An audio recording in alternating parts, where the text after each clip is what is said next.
As a press మీ అందరికీ తెలిసి ఏం జరుగుతుందో, అయినప్పటికీ డ్రగ్స్ కానీ లేకపోతే గంజాయి కానీ ఇక ఏమైనా సో ఈ మధ్యనే మీరు అందరూ చూశారు, విశాఖపట్నంలో 25,000 కేజీలు 16వ తారీఖున పట్టుపడితే అది 25వ తారీఖు వరకు కూడా సిబిఐ అధికారులు రైడ్ చేద్దామంటే కనీసం వాళ్ళకి అవకాశం ఇవ్వకుండా లోకల్ పోలీసు వారిని అడ్డుకొని ఈ మాఫియా తాలూకా తతంగాన్ని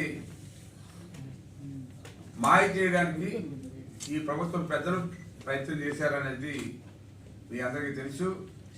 సుమారు 25,000 కేజీలు అంటే జనం కానీ మిగతా పెద్దలు కానీ చెప్పేది ఏంటంటే దాని వాల్యూ సుమారు 50,000 కోట్ల రూపాయలు ఉంటుందనేది మరి ఎంత ఘోరమైన మరిది ఈ మాఫియా నాకు అర్థం కాలేదు.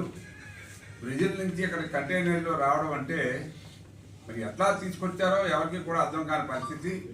సో దీంట్లో పూర్తిగా ప్రభుత్వం జగన్మోహన్ రెడ్డి గారి హస్తం కూడా ఉందనేది మేము చెప్పక తప్పదు. ఈ విషయాన్ని ప్రజలు గమనించాలి. ముఖ్యంగా ఈవేళ వైజాగ్ విశాఖపట్నం ప్రాంతంలో ఏ కాలేజీలో చూసినా డ్రగ్స్ పిల్లలు అలవాటు చేసుకొని విపరీతమైన ఒత్తిడికి లోనే చదువులు మానేసి తల్లిదండ్రుల దగ్గర డబ్బులు ఎలా కొట్టేయాలని అబద్ధాలు చెప్పి డబ్బు కొట్టేసి ఆ డబ్బు ద్వారా ఈవేళ మరి విద్యార్థులు కానీ యువకులు కానీ ముఖ్యంగా ఈ డ్రగ్స్ కొనుక్కోవడానికి నానా ప్రయత్నాలు చేస్తూ దొంగతనాలు కూడా అక్కడక్కడ ఈ మందుకు అలవాటు పడి డబ్బులు లేనప్పుడు విపరీతమైన ఒత్తిడికి లోనై ఈ దొంగతనాలు చేయడం, స్నేహితులు ఇది మన మహిళల మెడలో ఉన్న ఈ చైన్లు లాక్కి వెళ్ళడం, ఇటువంటి దురాగతాలు మన విశాఖపట్నంలో జరుగుతున్నాయంటే చాలా సిగ్గుచేటు. ఈ ప్రభుత్వం మరి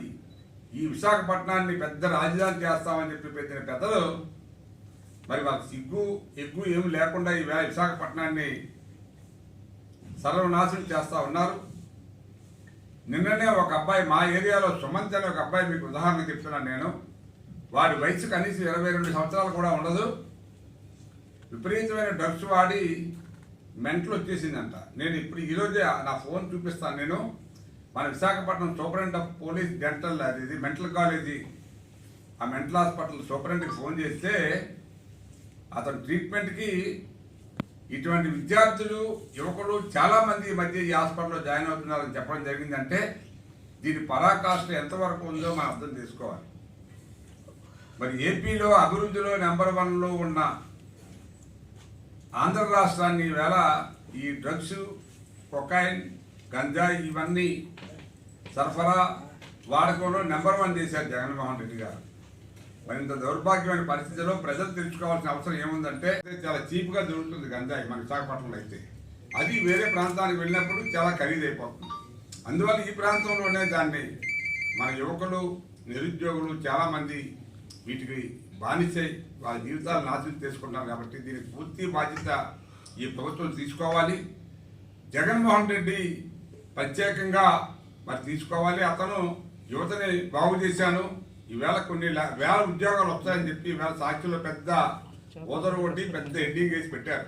15,000 ఉద్యోగాలు వచ్చేస్తున్నాయి, మేము పెద్ద కంపెనీ పెట్టేస్తున్నాం, 13 లక్షల కోట్లు ఆ వేళ మీ అగ్రిమెంట్ అయితే అప్పుడే ఆల్రెడీ 1 లక్ష కోట్లు విశాఖపట్నంలో ఎక్కడ మరి పెట్టారో నాకు అర్థం కాదు. విశాఖపట్నంలో పెట్టారు, ఎక్కడ పెట్టారో 20,000 ఉద్యోగాలు వచ్చేస్తాయి విద్యార్థులకి అని ఇటువంటి డబ్బాలు వాయించుకోవడం ఆ పేపర్ పెట్టి అలవాటు అయిపోయింది. కాబట్టి ప్రజలు ముఖ్యంగా నేను కోరుతా ఉన్నా, రేపు రాబోయే ఎన్నికల్లో పొరపాటున మీరు మళ్ళీ జగన్కి ఓటు వేస్తే మన జీవితాల్ని మనం నాశనం చేసుకున్నట్టే అని చెప్పి మీ ద్వారా తెలియజేస్తూ, ఇంకా ఇక్కడ మనం చెప్పుకోవాల్సిన విషయాలు చాలా ఉన్నాయి.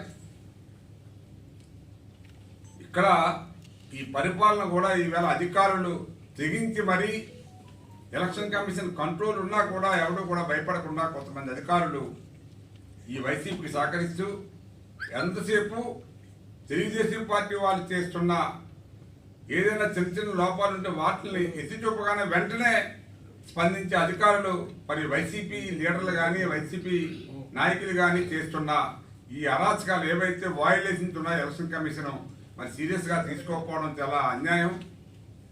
వాళ్ళకు కూడా కన్ఫ్యూజ్ అయిపోతున్నారు, ఎవరు తప్పు చేస్తున్నాడు ఎవరు ఒప్పు చేస్తున్నాడు అని. ఆఫీసుల్లో అటువంటి రిపోర్ట్ అడిగితే వాళ్ళు తప్పును ఒప్పుగా చూపిస్తారు.